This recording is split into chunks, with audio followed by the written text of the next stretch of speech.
예수님께서 물 위를 걸으셨습니다.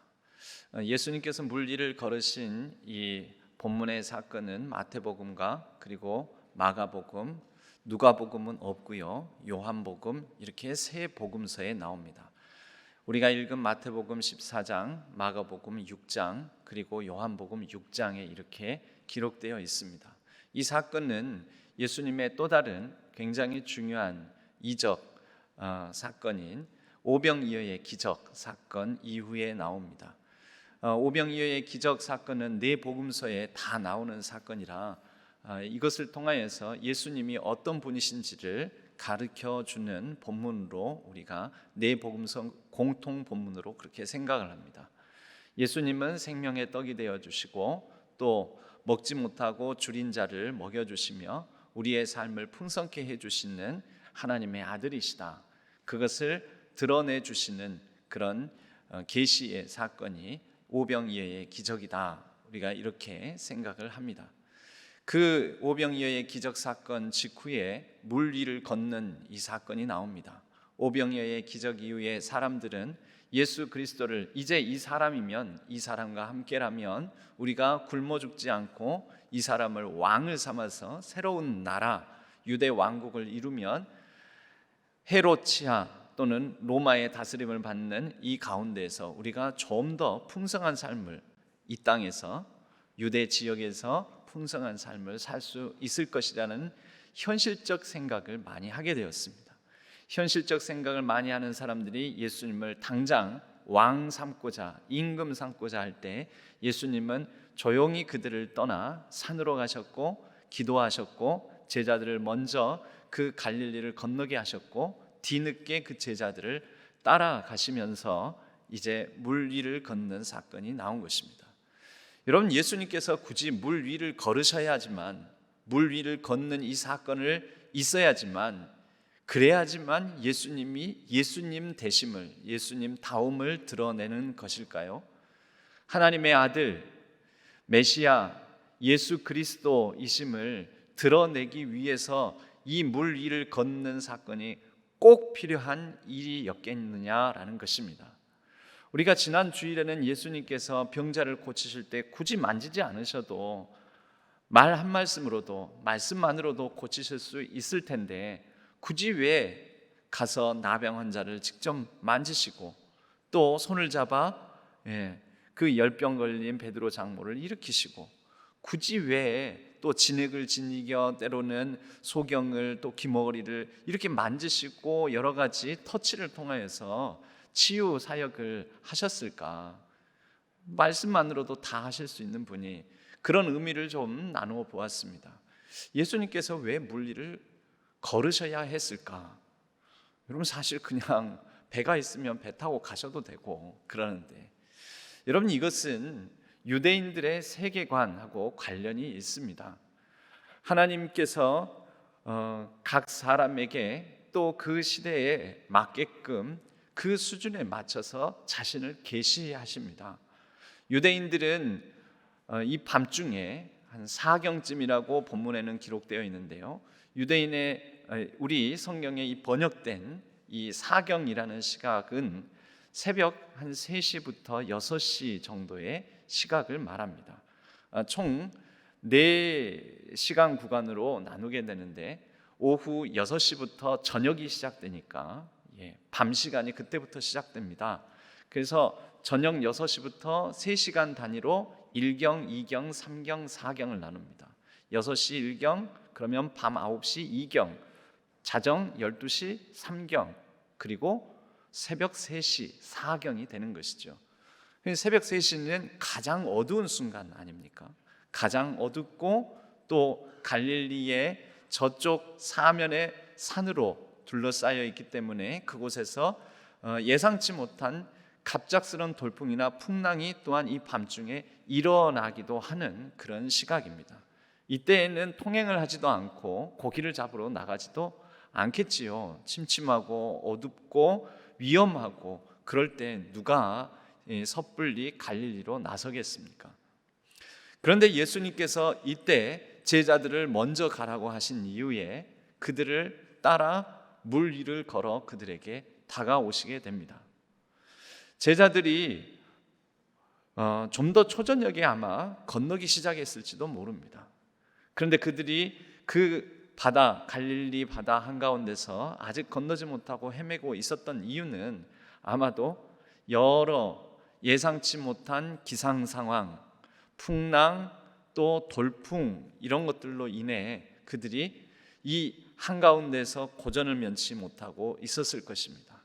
길을 잃었다고도 볼 수가 있습니다. 유대인들에게 이 갈릴리 바다는 그들의 주 수입원이기도 했지만, 생활의 기반이 되기도 했지만 굉장히 두려운 곳이기도 했습니다.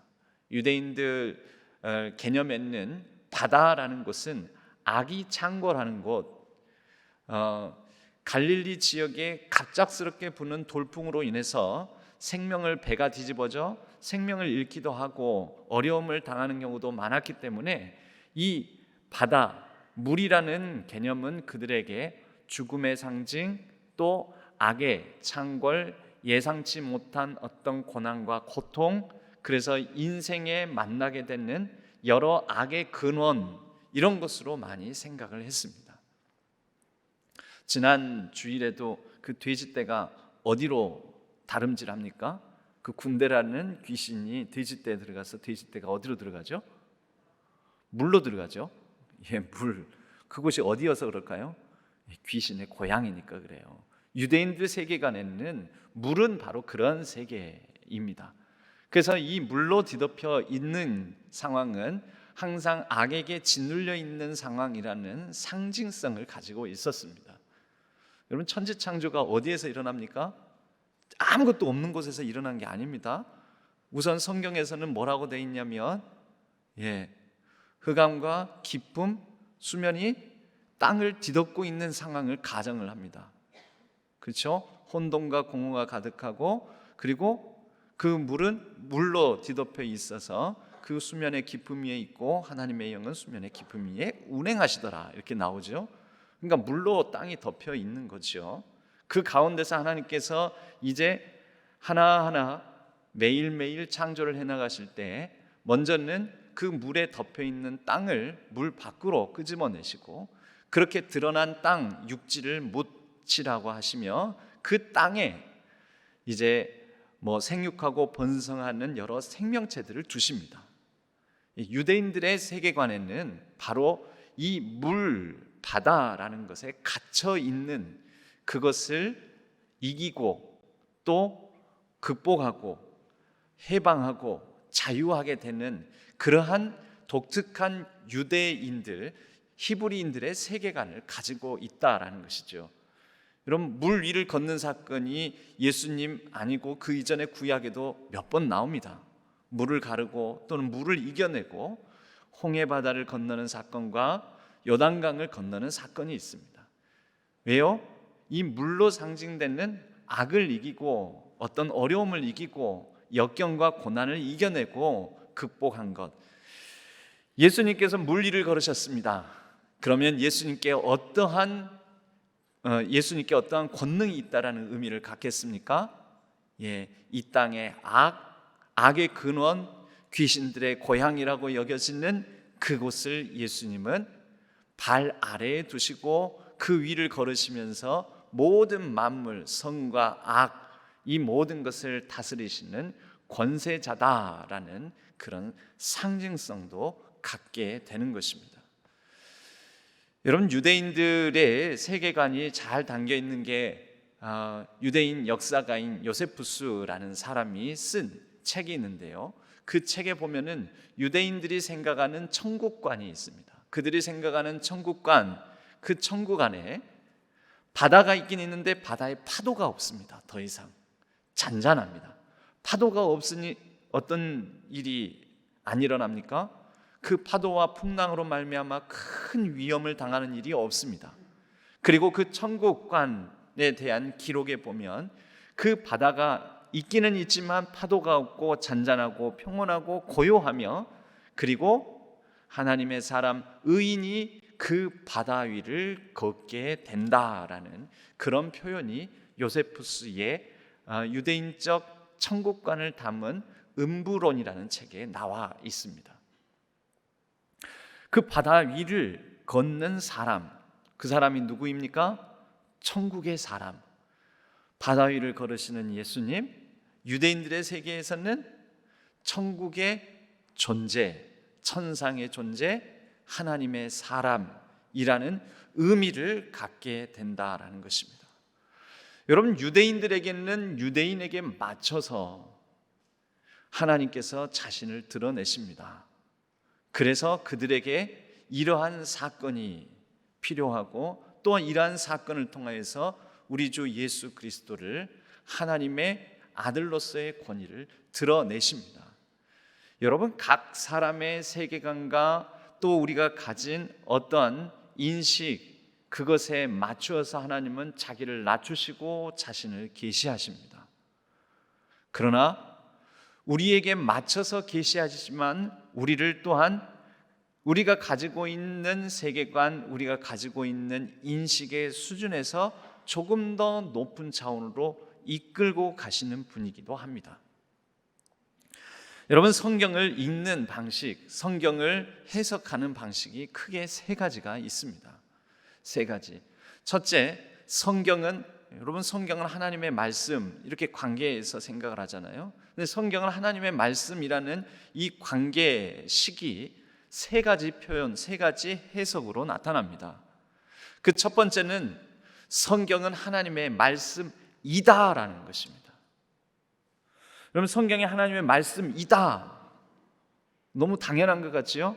근데 여러분 잘 보십시오. 성경은 하나님의 말씀이다. 성경 안에 나와 있는 기적사건은 사실이다. 성경에 나와 있는 모든 한자 한자 작구 하나하나 모든 것이 진실이다. 모든 것이 다 완벽하다. 1.1획도 틀림이 없고 오류도 없고 아무 하자도 없다. 여러분들이 그런데 그렇게 우리가 믿는다고 하더라도 뭔가 문제가 생깁니다. 어떤 문제가 생기는지 아십니까? 당장 우리는 물 위를 걸으신 이 사건이 제가 세계복음서에 기록되어 있다고 하지 않았습니까? 마태복음 14장, 마가복음 6장, 요한복음 6장에 기록되어 있습니다. 그런데 기록된 이 세 사건, 물 위를 걸으신 사건이 조금씩 다릅니다. 조금씩.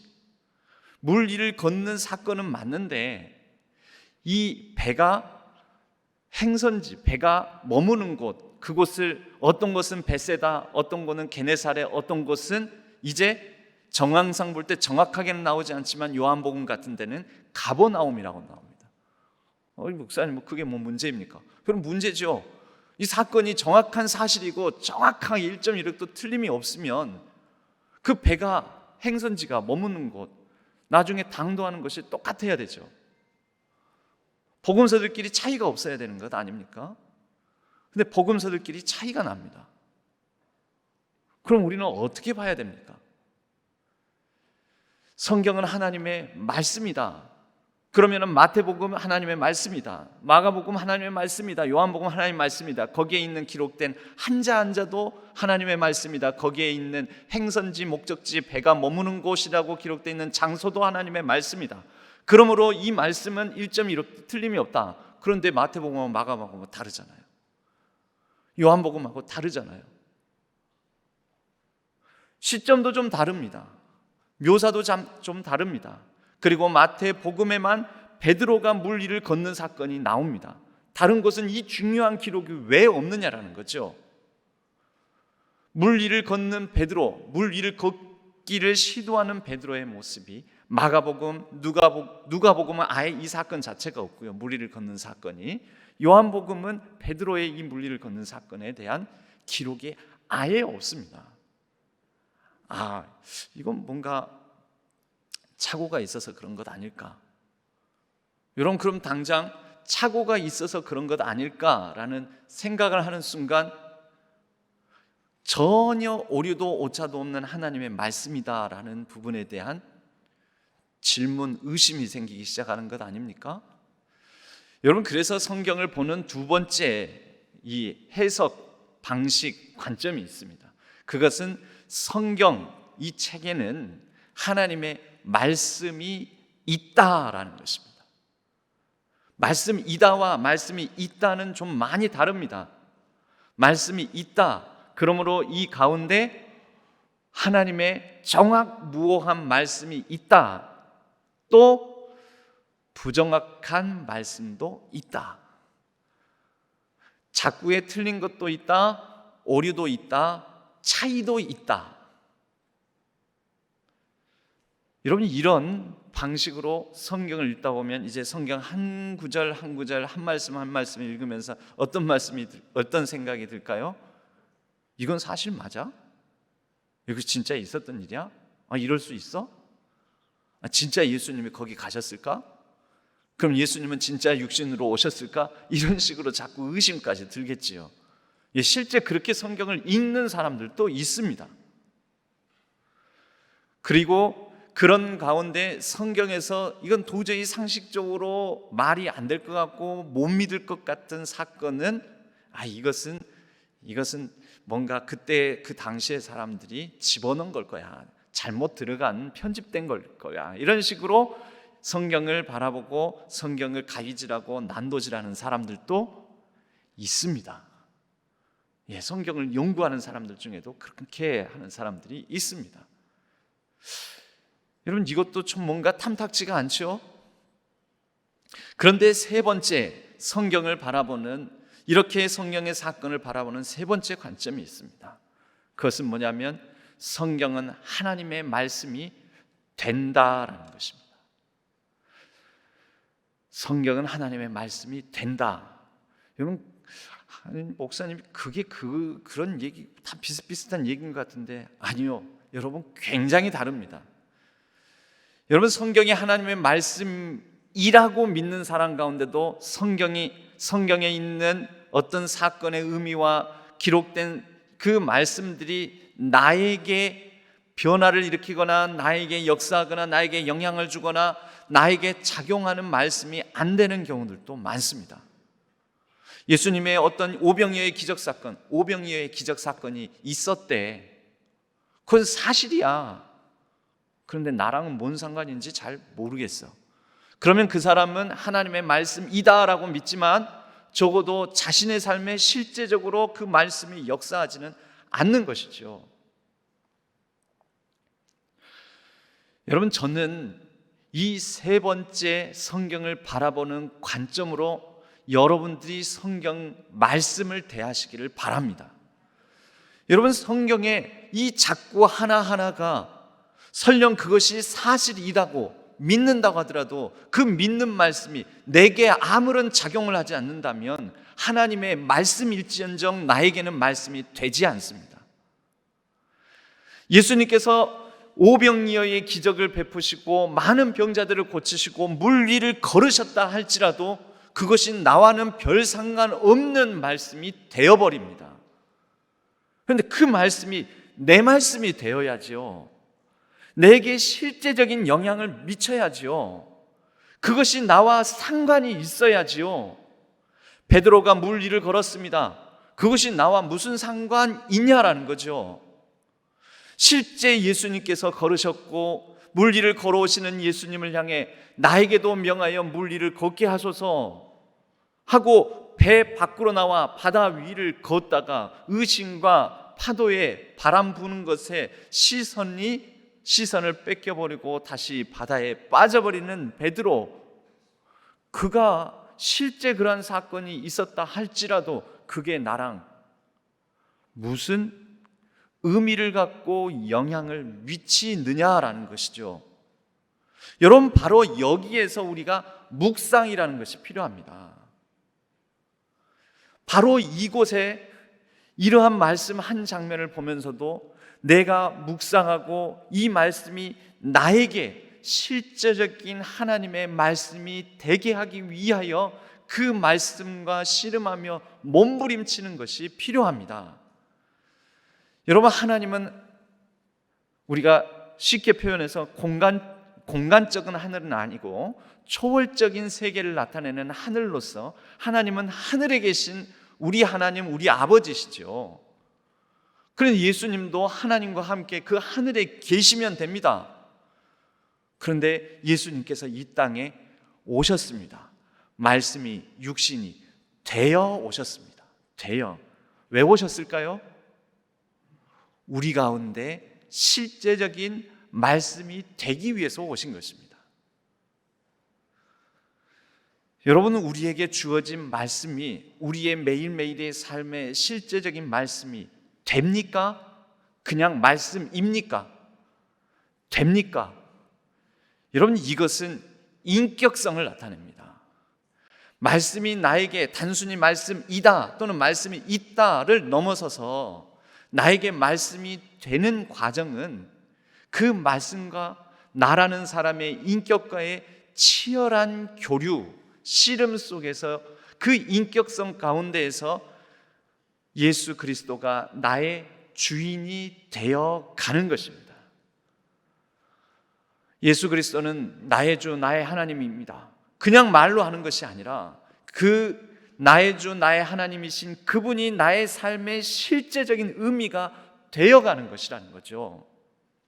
이게 한 번 될까요? 한 번으로, 두 번으로? 아닙니다, 여러분. 성경은 하나님의 말씀이다. 여러분, 이렇게 그냥 한 번 믿음에 선포하는 것은 쉽습니다만은 그 성경의 한 말씀 한 말씀이 나에게 활력 있고 운동력이 있어 자위의 날선 어떤 검보다도 예리하여 혼과 영과 관절과 골수를 찔러 쪼개기까지 하며 나의 인격화가 되는 데에는 단번에 이루어지는 것이 아닙니다. 베드로가 물 위를 걸어오시는 예수님을 향해 나도 물 위를 걸을 수 있도록 명하여 오라고 하십시오. 그래서 예수님께서 명하십니다. 베드로가 배 밖으로 나옵니다. 그리고 걷습니다. 그런데 이내 어떻게 됩니까? 빠집니다. 여러분, 이것을 조금 과하게 해석을 하면 예수님을 바라보면은 물 위를 걷는 바다 위에 천국을 경험하지만 예수님을 바라보고 가다가도 의심과 풍랑이 있는 것에 시선을 뺏기면은 물에 다시 빠져버린다. 곧 지옥에 빠져버린다. 그러므로 예수님을 끝까지 바라보고 시선을 그분께 두며 천국의 삶을 살아가야 된다. 이렇게 해석하기도 합니다만은 여러분, 베드로의 이 바다 위를 걷고자 시도하다가 다시 빠져버리는 것은 베드로의 신앙의 역동성을 보여줍니다. 신앙의 변화에 어떤 여정 중에 일어난 하나의 사건, 얼마든지 우리에게도 일어날 수 있는 일임을 보여줍니다. 여러분, 우리가 예수 그리스도를 나의 주로 고백하며 세례를 받고 신앙인이 되어 교회를 다니기 시작하지만 우리도 걸었다가 빠졌다가 그리고 의심의 눈초리로 내게 주어진 상황 속에 여러 풍랑에 우리의 마음을 뺏겼다가 다시 주님 바라봤다가 이렇게 왔다 갔다 하는 경우가 얼마나 많이 있습니까? 베드로를 보고 에게 믿음 없는 사람 같으니라고 아이고 이렇게 볼 게 아니라는 거죠. 내 모습이라는 거죠. 그럴 때 이 바다 위를 걸었다가 다시 빠지는 이 말씀은 내 말씀이 되는 거죠. 예수님께서 말씀하십니다. 31절 말씀이에요. 예수께서 즉시 손을 내밀어 그를 붙잡으시며 이르시되 믿음이 작은 자여 왜 의심하였느냐. 여러분, 영어 성경에는 보면은 이 왜 의심하였느냐라는 부분이 주저하다, 당황하다, 갈팡질팡하다라는 의미를 가진 hesitate라는 영어 단어를 사용하여 이 말씀을 표현합니다. 믿음이 작은 자여, why did you hesitate? 왜 갈팡질팡했느냐? 왜 주저했느냐? 왜 당황했느냐? 왜 마음을 한 곳에 두지 못하고 이리저리 바람에 나부끼듯이 하였느냐? 여러분, 그런데 우리가 그러지 않습니까? 여러분, 오늘 이 본문의 말씀에도 보면 예수님의 다양한 모습이 나옵니다. 물 위를 걸었다 이것만 나오지 않습니다. 그 전 말씀에요, 우리가 읽지는 않았지만 23절에 무리를 보내신 후에 기도하러 따로 산에 올라가시니라. 기도하시는 예수님. 여러분, 기도하시는 예수님이 실제 예수님께서 산에 올라가 기도하셨지만 그 기도하시는 예수님이 나의 예수님이 되어야 되잖아요. 예수님의 기도하심이 나의 예수님으로, 나를 위해 기도하시는 예수님으로 나와 더불어 함께 하시는 가운데 사역을, 제자를 위해서 기도하시는 예수님이 되어야 하는 거잖아요. 그래서 기도하시는 예수님이 나의 예수님이 되어야 하고, 기도하시는 예수님 이후에 예수님께서는 제자들이 풍랑이 있는 그 사경 무렵 어두컴컴한 바다에서 헤매고 방황하고 있을 때 앞으로 나아가지도 못하고 뒤로 가지도 못하고 그 망망한 가운데 있을 때 찾아오십니다. 여러분, 그 찾아오시는 예수님이 나의 예수님이 되어야 하는 거잖아요. 제자들에게 찾아가셨다. 거기서 끝나면 그냥 하나님의 말씀이다 해서 끝나는 거죠. 찾아오시는 나에게도 인생의 풍랑과 앞으로도 가지 못하고 뒤로도 가지 못하고 진퇴양난에 어찌해야 할 바를 모르고 괴로움 속에, 인생의 괴로운 망망대해에 놓여 있는 나의 삶 속에 찾아오시는 예수님이 되어야 하잖아요. 그런 예수님을 우리는 생각하고 묵상하고 내 마음에 품어 내 인격화가 되어야 하잖아요. 그리고 그 인격이 예수 그리스도처럼 나도 누군가에게 망망한 바다와 같은 그런 파도치는 일렁이는 그런 인생의 어려움 속에서 갈팡질팡하는 누군가에게 찾아가는 사람이 되어야 하잖아요. 여러분, 그것이 성령이, 하나님의 말씀이 되는 과정인 것입니다. 나에게, 나의 삶에. 예수님은 그 두려워하는 제자들, 자신의 세계관에 갇혀있는, 자신들의 인식에 갇혀있는 제자들에게 말씀하십니다. 나다, 안심하라, 두려워하지 말아라. 그들의 세계관은 무엇입니까? 바다 위를 사람이 걸을 수는 없다. 이 깊은 밤중에 뭔가 보이는 저 사람은 사람일 리가 없다. 그래서 유령이다 하지 않습니까? 그런데 예수님이 말씀하시잖아요. 말씀으로 찾아오시는 것이죠. 안심하라, 나다, 내니 두려워하지 말아라. 여러분, 가장 인생의 밑바닥, 이제 나는 쓸모없는 존재라고 그렇게 생각하고 미디안 광야에서 자신의 삶을 내려놓고 있었던 모세에게 하나님이 찾아오시잖아요. 나다, 가시떨기 불타는 가운데에서 나는 스스로 있는 자다, 모세를 찾아오시잖아요.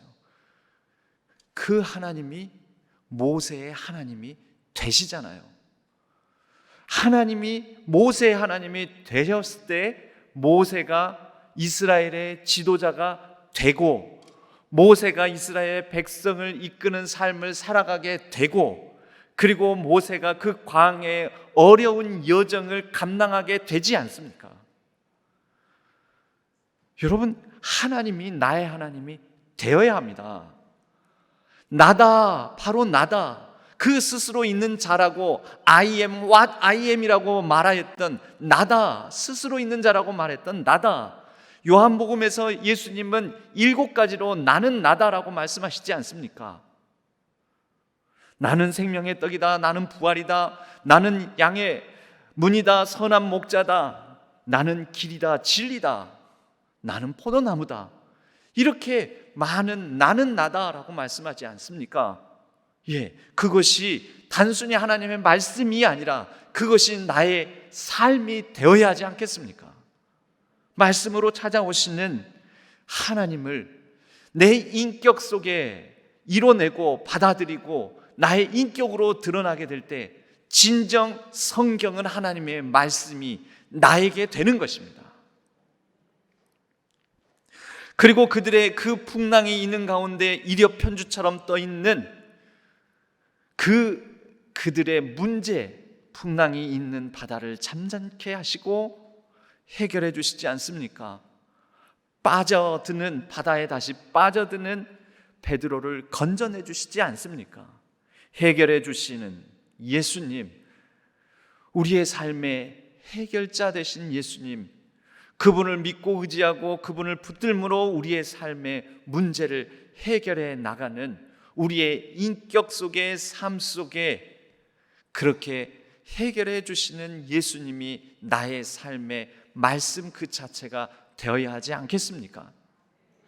마지막으로 목적지에 이르게 하시는 예수님, 여러분 마태복음에는 목적지가 정확하게 나오지 않지만 요한복음에는 그들이 목적지에 안전하게 이르게 되더라라고 요한복음 6장에는 기록되어 있습니다. 여러분, 우리의 삶의 최종 목적지, 우리는 때로는 갈 바를 알지 못하고 이 인생의 풍랑이 있는 바다와 같은 삶을 살아가지만 그분이 우리를 안전한 포구, 하나님의 나라, 하나님께서 우리를 이끄시는 그 땅으로 우리를 인도해 주실 줄로 믿고 의지하며 나의 삶을 가장 귀한 최종적인 하나님 나라 그 목적지로 인도하시는 삶이 되기 위하여 우리는 지금도 오늘도 그분을 따라 그분과 함께 그분의 말씀을 묵상하며 그 말씀이 나의 삶에 이루어지기를 바라며 그렇게 살아가는 것 아니겠습니까? 오늘 여기 지금 바로 이 말씀을 통해서도 우리는 기도하시는 예수님이, 나를 위해 기도하시는 예수님이 되고 찾아오시는 예수님이 나의 삶에 찾아오시는 예수님이 되고 해결하시는 예수님이 나의 삶의 어려움과 아픔과 문제를 해결하시는 주님이 되고, 그리고 말씀하시는 예수님께서 나의 삶에 시시때때로 필요할 때마다 은혜의 말씀을 주시는 나의 주 나의 하나님이 되시고, 그리고 나로 하여금 나의 인생에 나도 알지 못하지만 그러나 가장 좋은 그곳으로 인도하시는 분이 되신다라는 믿음을 가지고 우리가 우리에게 주어진 말씀을 매일매일 우리에게 허락하신 말씀을 따라 주님을 향해 주님 바라보고 그분과 함께 동행하는 귀하고 복된 삶이 되기를 주님의 이름으로 간절히 축복합니다. 기도하겠습니다.